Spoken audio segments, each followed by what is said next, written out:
balita sa San Ricardo Medical. Ano yun? Sir, ilalockdown daw po yung ospital eh. Ha? Huwag naman sana yun yung viral outbreak. Nanette, gising ka na? Wala mo na makakalabas at makakapasok ng hospital. Ila-lockdown natin ang buong hospital na to. I need to go back to my private room. Ano ako ba yung katabi ko? Baka anong virus ang dala niyan dito? Updates tayo mga kaibigan dito sa Abot Kamay na Pangarap.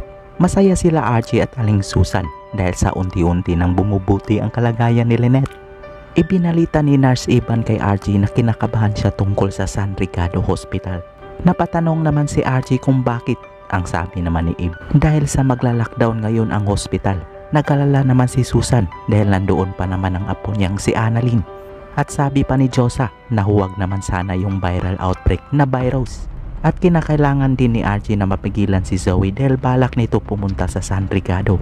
Pinagsabihan ni Moira si Zoe na gusto niyang makabalik sa private room dahil sa natatakot ito sa katabi niya na panay ang ubo at baka ano pa ang virus na dala nito. Atat na makauwi si Mang Mario, ngunit hindi ito pinayagan nila Annalyn dahil sa posibleng virus ang sanhi ng pagkamatay ni Mang Digoy, kaya nagdeklara ng lockdown ang hospital.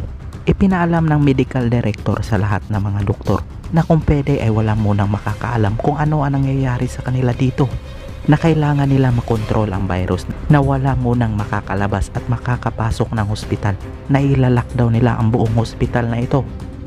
Sa inyong palagay, magagawan kaya ng paraan ito ni Annalyn ang virus na ito? Kung oo, i-like at subscribe. Salamat po sa inyong panonood.